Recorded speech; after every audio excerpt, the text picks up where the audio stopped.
ശങ്കര ശിവശങ്കര ജയ ജയ ശിവശങ്കര. ഓം മമ ഗുരു മഹാദേവ നമസ്തുതേ. മഹാദേവനിലും സ്വയം ഭൂസ്ഥാനിലും വിശ്വസമർപ്പിച്ചിരിക്കുന്ന സജ്ജനങ്ങളെ, ഏവർക്കും മഹാദേവന്റെ വലിയ അനുഗ്രഹങ്ങളും കൃപയും ഉണ്ടായിരിക്കുന്നതിലേക്കായി പ്രാർത്ഥിക്കുന്നു. ഏതൊരവസ്ഥയിലും മഹാദേവനെ കൺകണ്ട ദൈവമായും മഹാദേവനെ സ്നേഹിച്ചും പ്രാർത്ഥിച്ചും മുന്നോട്ട് പോകുവാനുള്ള എല്ലാ ശക്തിയും മഹാദേവൻ തരട്ടെ എന്ന് പ്രാർത്ഥിക്കുന്നു. ഇവിടെ നിന്നും പറഞ്ഞു തന്ന പ്രകാരമുള്ള രീതിയിൽ ജപവും പ്രാർത്ഥനകളും നടക്കുന്ന ഒത്തിരി പേർക്ക് അവരുടേതായ ആഗ്രഹ സാഫല്യങ്ങൾ ഉണ്ടായതായി അറിയുവാൻ കഴിഞ്ഞതിൽ സന്തോഷിക്കുന്നുമുണ്ട്. പലർക്കും അവരുടെ നിലവിലുള്ള ജോലികളിൽ നിന്ന് പ്രമോഷൻ ലഭിച്ചതായും അതുപോലെ തന്നെ മറ്റു പലർക്കും ജോലികൾ ലഭിച്ചതായും അധികമൊന്നുമില്ലാതെ തന്നെ ബുദ്ധിമുട്ടില്ലാത്ത രീതിയിൽ ജീവിച്ചു പോകുന്ന തരത്തിലേക്ക് ജീവിതം ഗതിമാറിയതായും പലരും അറിയിക്കുന്നുണ്ട്. ഗുരു വീണ്ടും പറയുന്നു, ഗുരുവിന്റെ പ്രാർത്ഥനയുടെ ശക്തിയോ അല്ലെങ്കിൽ മഹാദേവ പ്രചാരക സംഘമോ ആശ്രമമോ പ്രാർത്ഥിച്ചതുകൊണ്ടോ അല്ല, നിങ്ങൾ മഹാദേവനിൽ സമർപ്പിച്ചുകൊണ്ടും മഹാദേവന്റെ കൃപയാൽ ഇവിടെ നിന്ന് പറഞ്ഞു തരുന്ന കാര്യങ്ങൾ അനുസരിച്ചുകൊണ്ട് നിങ്ങൾ മഹാദേവനിലേക്ക് അലിഞ്ഞു ചേർന്ന് പ്രാർത്ഥിച്ചതുകൊണ്ടുമാണ് നിങ്ങൾക്ക് ഇത്തരത്തിലൊരു മാറ്റം ഉണ്ടാകുവാൻ സാധിച്ചത്. അതുകൊണ്ട് തന്നെ എനിക്ക് ഒരു മാറ്റം ഉണ്ടാകുന്നില്ല, അത് ഗുരു എനിക്ക് വേണ്ടി പ്രാർത്ഥിക്കുന്നില്ലേ എന്നൊക്കെ പരിഭവം പറയുന്നവർ ആദ്യം അവരുടെ മനസ്സിനെ മാറ്റിയെടുത്തുകൊണ്ട് മുന്നോട്ട് പോകേണ്ടതുണ്ട്.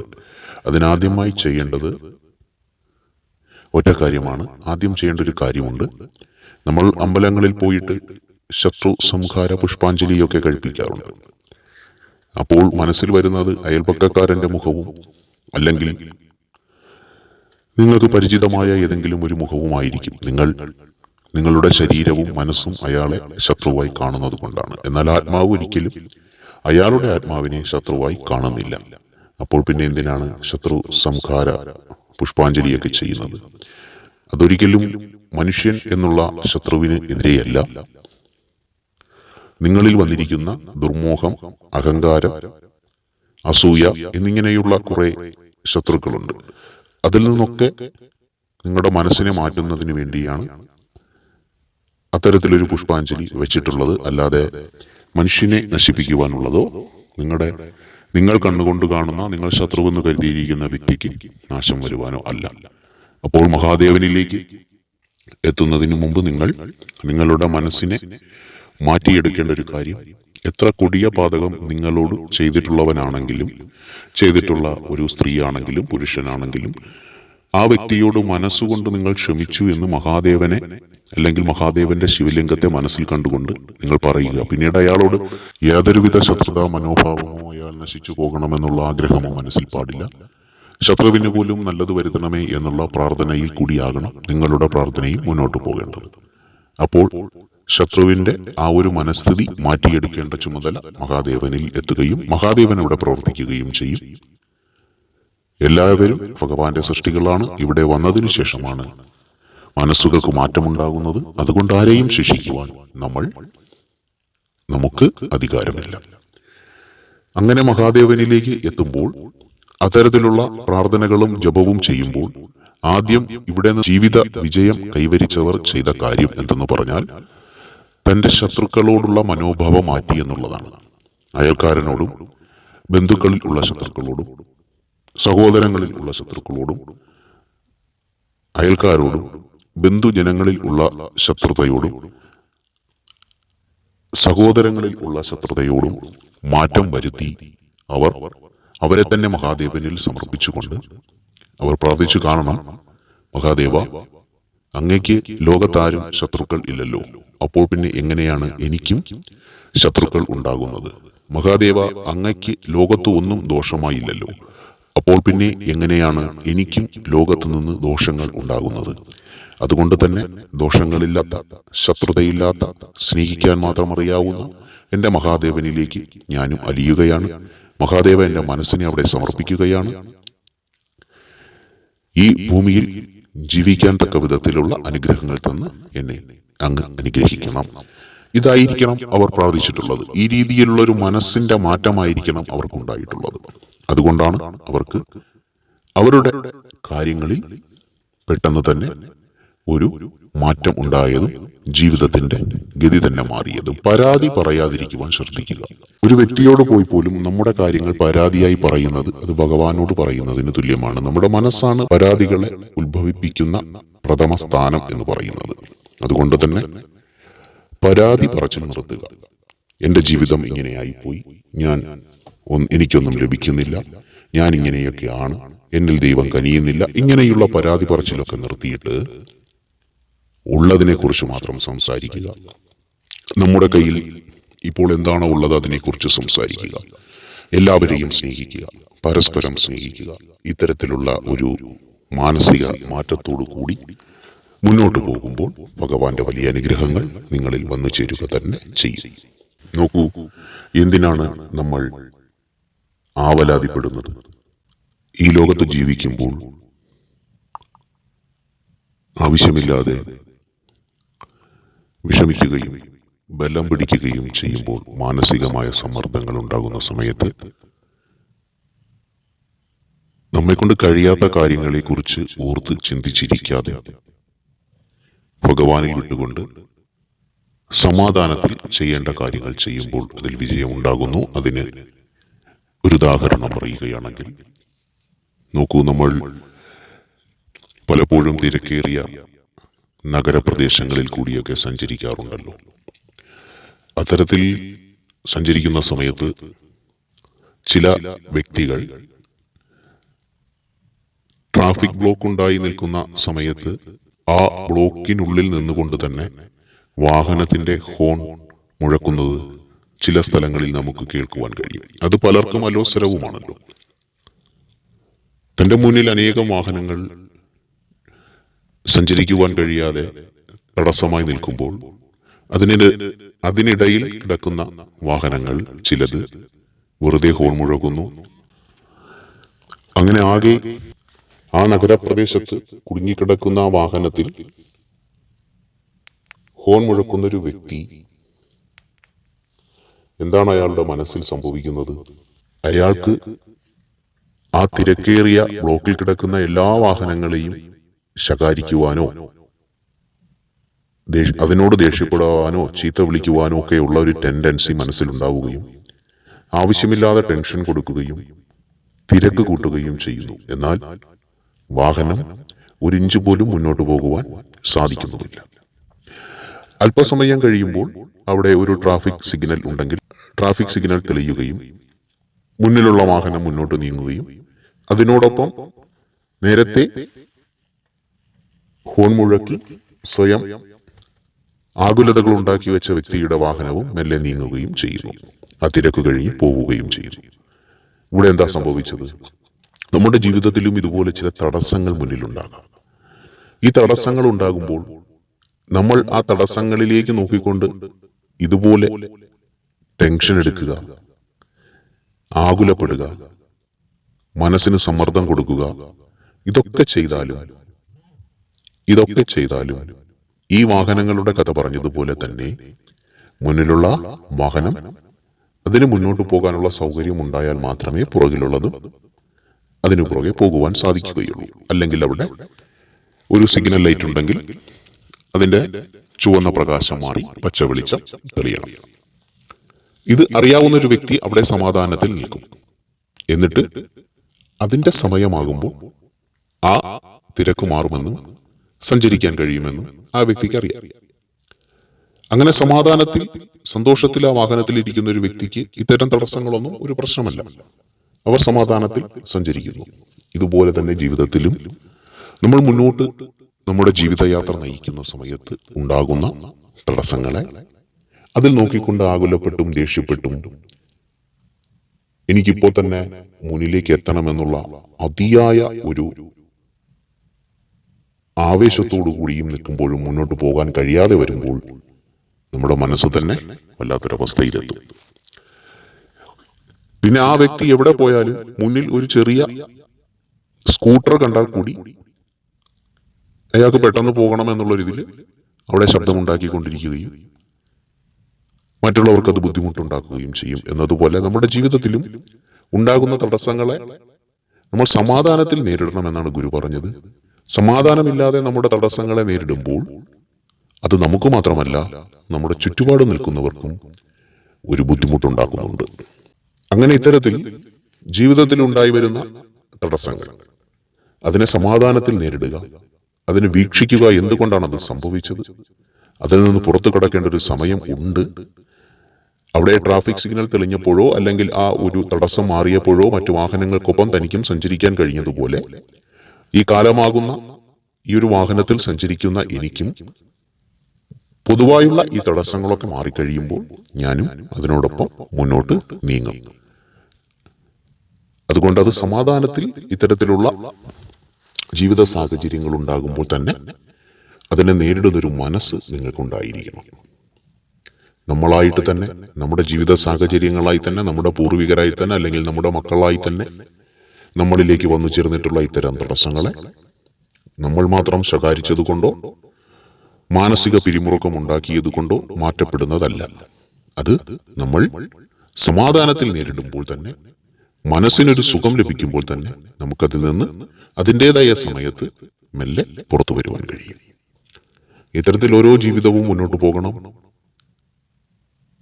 ടെൻഷനും ആദിയുമാണ് എല്ലാ പ്രശ്നങ്ങൾക്കും കാരണം. മറ്റൊന്നും ചിന്തിക്കുവാൻ ആ മനസ്സ് അനുവദിക്കില്ല. തന്റെ മുന്നിൽ നിൽക്കുന്ന തടസ്സങ്ങളെയും തന്റെ മുന്നിൽ നിൽക്കുന്ന പരാജയങ്ങളെയും മാത്രം മനസ്സ് ചിന്തിച്ചുകൊണ്ടിരിക്കുമ്പോൾ വിജയത്തിലേക്കോ ഉന്നതിയിലേക്കോ എത്തേണ്ട വഴികൾ തുറക്കുന്നതിനെ കുറിച്ച് ആലോചിക്കാൻ കഴിയുകയില്ല. ആ തടസ്സങ്ങളും ആ പ്രശ്നങ്ങളും നിങ്ങൾ എത്ര തന്നെ ചിന്തിച്ചാലും, നിങ്ങൾ എത്ര തന്നെ ആകുലപ്പെട്ടാലും, നിങ്ങൾ എത്ര തന്നെ മനസ്സിന് വിഷമം കൊടുത്താലും അത് നിൽക്കേണ്ട സമയത്ത് നിൽക്കും. അത് കഴിയുമ്പോൾ അത് മാറിപ്പോകും. അല്ലാതെ നമ്മൾ ഒരുപാട് ടെൻഷൻ അടിച്ചതുകൊണ്ടോ അല്ലാതെ നമ്മൾ ഒരുപാട് വിഷമിച്ചതുകൊണ്ടോ അത് തന്നെ ചിന്തിച്ചിരുന്നത് കൊണ്ടോ ആ വിഷമം മാറുകയില്ല.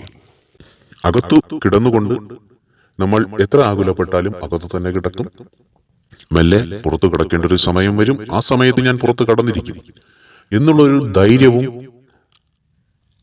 അങ്ങനെയുള്ളൊരു വിശ്വാസവും മനസ്സിനെ കൊടുക്കുമ്പോഴാണ് നമ്മുടെ മുന്നിൽ വരുന്ന സാധ്യതകളെ നമുക്ക് ഉപയോഗിക്കുവാൻ കഴിയുന്നത്. അല്ലെങ്കിൽ എത്ര തന്നെ സാധ്യതകൾ നമ്മുടെ മുന്നിൽ വന്നാലും മനസ്സിൽ നേരത്തെ തന്നെ കിടക്കുന്ന എന്റെ തടസ്സങ്ങൾ, എന്റെ പരാജയം, എന്റെ വിഷമങ്ങൾ, ഇങ്ങനെയുള്ള ചിന്തകൾ നമ്മുടെ മുന്നിൽ വരുന്ന സാധ്യതകളെയും നമ്മുടെ മുന്നിൽ വരുന്ന സഹായങ്ങളെയും തിരിച്ചറിയുവാൻ സാധിക്കുകയില്ല. അതിനൊരു തടസ്സമായി തന്നെ നിൽക്കും. അതുകൊണ്ട് അത്തരത്തിലുള്ള ചിന്തകളൊക്കെ മാറ്റി വിജയത്തിലേക്ക് എത്തണം. ഈ തടസ്സങ്ങൾ മാറും. ഈ സമയവും കഴിഞ്ഞ് നല്ലൊരു സമയം വരും. അതിനു വേണ്ടിയിട്ട് പ്രാർത്ഥിക്കണം. പ്രാർത്ഥനയാണ് മനോധൈര്യം നൽകുന്ന ഏക ശക്തി. അതുപോലെ ഇവിടെ മറ്റൊരു വ്യക്തി ചോദിക്കുകയുണ്ടായി, ഗുരുജിയുടെ പ്രഭാഷണത്തിൽ പറഞ്ഞു മരിച്ചവരുടെ ഫോട്ടോ വീട്ടിൽ വെക്കുന്നതിന് പകരം അതേ സ്ഥാനത്ത് ഭഗവാന്റെ ഫോട്ടോ വെക്കണമെന്നുള്ളത് പറഞ്ഞിരുന്നുവല്ലോ. എന്നാൽ മറ്റൊരാൾ പറഞ്ഞു, മരിച്ചവരുടെ ഫോട്ടോ വെച്ചതുകൊണ്ട് എന്താണ് പ്രശ്നം? എന്തെങ്കിലും നെഗറ്റീവ് വരുമോ? മഹാത്മാഗാന്ധി മരിച്ചുപോയില്ലേ? സുഭാഷ് ചന്ദ്രബോസ് മരിച്ചുപോയില്ലേ? ജവഹർലാൽ നെഹ്റു, ഇന്ദിരാഗാന്ധി എന്നിവരൊക്കെ മരിച്ചുപോയില്ലേ? വിവിധ സർക്കാർ ഓഫീസുകളിൽ അത്തരത്തിലുള്ള ചിത്രങ്ങൾ വയ്ക്കുന്നുണ്ടല്ലോ, അവർ മരിച്ചവരല്ലേ എന്നൊരു ചോദ്യം ചോദിച്ചു.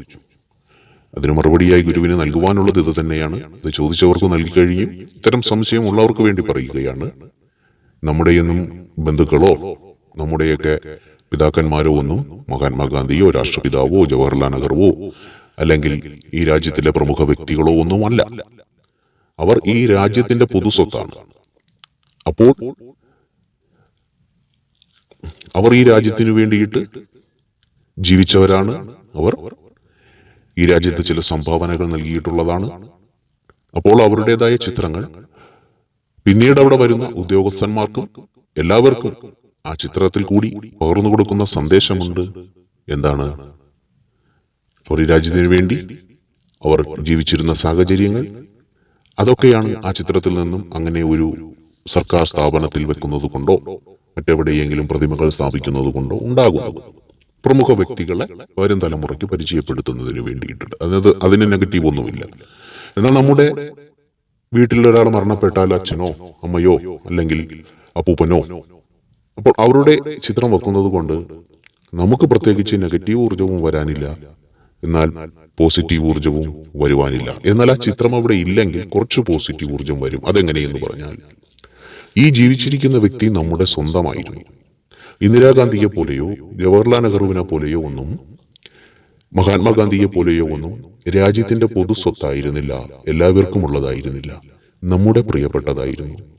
നമ്മൾ അറിവായ നാൾ മുതൽ നമ്മൾ കണ്ടുവന്ന ഒരു ജന്മമായിരുന്നു, നമ്മോടൊപ്പം ഉണ്ടായിരുന്നൊരു ജന്മമായിരുന്നു, നമ്മുടെ ഭവനത്തിൽ നമ്മോടൊപ്പം ജീവിച്ചിരുന്നൊരു വ്യക്തിയായിരുന്നു. അപ്പോൾ ആ വ്യക്തിയുടെ ഒരു ചിത്രം അങ്ങനെ ഇരിക്കുമ്പോൾ ചില സമയങ്ങളിൽ നമ്മുടെ മനസ്സാകുലപ്പെടും. അത്തരം ജീവിത സാഹചര്യങ്ങളിലേക്ക് തിരികെ പോകും. ആ വ്യക്തി ഉണ്ടായിരുന്ന സമയത്ത് കുടുംബത്തിൽ ദോഷമാണോ ചെയ്തത്, നന്മയാണോ ചെയ്തത്, അതെല്ലാം ഓർത്തെടുക്കും. ചില സമയത്തിൽ ആ ചിത്രം നമ്മെ മറ്റു പല സ്ഥലങ്ങളിലേക്കും നമ്മുടെ മനസ്സിനെ നയിക്കും. അങ്ങനെ നയിക്കുന്ന സമയത്ത് ചില സമയങ്ങളിൽ നമുക്ക് ചില ചിന്തകളിൽ മാറ്റം സംഭവിക്കും. ഇവിടെ ഒരാൾ പറയുകയുണ്ടായി, അദ്ദേഹത്തിന്റെ അച്ഛന്റെ ചിത്രം കാണുമ്പോൾ അദ്ദേഹം വീട്ടിൽ നിന്ന് കയറി വരുമ്പോൾ വല്ലാതെ വിഷമിക്കുന്നു. എൻ്റെ കൂടെ ഉണ്ടായിരുന്നതാണ്, കൂടെ ഉണ്ടായിരുന്നെങ്കിൽ നിന്ന് തോന്നിപ്പോകുന്ന ഒരു അവസ്ഥ വരുന്നുണ്ട്. പുറത്തിറങ്ങുമ്പോൾ അങ്ങനെയൊന്നുമില്ല, ഉണ്ടാകുന്നില്ല. പക്ഷെ വീട്ടിലേക്ക് വരുമ്പോൾ ആ ചിത്രം കാണുമ്പോൾ എൻ്റെ മനസ്സ് വല്ലാതെ വേദനിക്കുന്നു. ആ കാലഘട്ടത്തെക്കുറിച്ച് ഞാൻ ഓർത്ത് വിഷമിക്കുന്നു. ആ കാലഘട്ടം എനിക്ക് തിരികെ കിട്ടാൻ ഞാൻ ആഗ്രഹിച്ചു പോകുന്നു. എന്തെങ്കിലുമൊക്കെ ചെയ്യണമെന്ന് പറഞ്ഞു വന്നാൽ കൂടി ചിലപ്പോൾ അങ്ങനെ ആ അച്ഛനെ കുറിച്ച് ഞാൻ ഓർത്തു പോകുമ്പോൾ, അല്ലെങ്കിൽ എൻ്റെ അപ്പൂപ്പനെ കുറിച്ച് ഞാൻ ഓർത്തു പോകുമ്പോൾ കുറേ സമയം മനസ്സ് ഒന്നും ചെയ്യാൻ പറ്റാത്തൊരവസ്ഥയിലിരിക്കുന്നു. എന്നിൽ നിന്നെന്തോ കൈവിട്ടു പോയൊരു പ്രതീതി എന്നിലുണ്ടാകുന്നു. ഇത്തരത്തിലുള്ള ഇതൊരു നെഗറ്റീവാണ്. ഇത്തരത്തിൽ മരിച്ചവർ അവരുടെ ലോകത്തേക്ക് പോയി. അവർക്ക് ഭൂമിയിൽ ജീവിച്ചിരിക്കുന്നവരുമായി യാതൊരു ബന്ധവുമില്ല. അപ്പോൾ അവർ ജീവിച്ചിരുന്ന സമയത്ത് നമുക്ക് തന്ന സ്നേഹം, വാത്സല്യം അല്ലെങ്കിൽ ദ്രോഹമോ എന്തോ ആയിക്കൊള്ളട്ടെ, ഇതൊരു ചിത്രത്തിൽ കൂടി പുറത്തു വരുമ്പോൾ ജീവിച്ചിരിക്കുന്ന വ്യക്തിക്ക് ചില സമയത്ത് നമ്മൾ അറിയില്ല, നമ്മുടെ ഉപബോധ മനസ്സിൽ അത് പല സാഹചര്യത്തിലും, നമ്മുടെ ജീവിതത്തെ യാത്രയിൽ പല സാഹചര്യത്തിലും അത്തരം ഓർമ്മകൾ വിഷമമുണ്ടാകുന്ന ഒരു സാഹചര്യത്തിലേക്ക് ഉണ്ടായി വരാറുണ്ട്. അങ്ങനെ വിഷമമുണ്ടാകുന്ന സാഹചര്യത്തിലേക്ക് ഉണ്ടായി വരാതിരിക്കുന്നതിന് വേണ്ടിയിട്ടാണ് നമ്മൾ അവർക്ക് വേണ്ട കാര്യങ്ങളെല്ലാം ചെയ്തു. അതിനുശേഷം അവർ അവരുടെ ലോകത്തേക്ക് പോയി. അപ്പോൾ നമ്മോട് കൂടെ ഏറെക്കാലം ഉണ്ടായിരുന്ന ഒരു വ്യക്തിയുടെ ചിത്രം നമ്മൾ കാണുന്തോറും നമ്മുടെ മനസ്സിനകത്ത് ഒരു വിഷമമുണ്ടാകും. അപ്പോൾ മനസ്സിന് മനോവിഷമം ഉണ്ടാക്കുന്ന ഒന്നും തന്നെ നമ്മൾ വക്കരുത്. എന്നാൽ ചില വ്യക്തികൾക്ക് സന്തോഷമുണ്ടാകാറുണ്ട്, ഇല്ല എന്ന് ഗുരു പറയുന്നില്ല. തൻ്റെ പൂർവികരുടെ ചിത്രങ്ങൾ കാണുമ്പോൾ ഉള്ളിൽ സന്തോഷമുണ്ടാകാറുണ്ട്. എന്നാൽ കൂടുതൽ പേരിലും അത് ഒരു വിഷമത്തിന്റെ അല്ലെങ്കിൽ ഒരവസ്ഥയിലേക്ക് എത്തിക്കുന്നുണ്ട്. ഇത് ഇവിടെ പറഞ്ഞതേ ഉള്ളൂ, നിങ്ങളുടെ ഇഷ്ടം. നിങ്ങൾക്ക് ആ ചിത്രം നല്ല ഓർമ്മകളെ അല്ലെങ്കിൽ നിങ്ങളുടെ മനസ്സിൽ സന്തോഷം തരുകയാണെങ്കിൽ നിങ്ങളുടെ പൂർവികരുടെ ചിത്രം ഭവനത്തിൽ ഇരുന്നോട്ടെ. അതല്ല നിങ്ങൾക്ക് വിഷമവും ദുഃഖവും തരുന്നതാണെങ്കിൽ അത് അവിടെ നിന്ന് മാറ്റുക.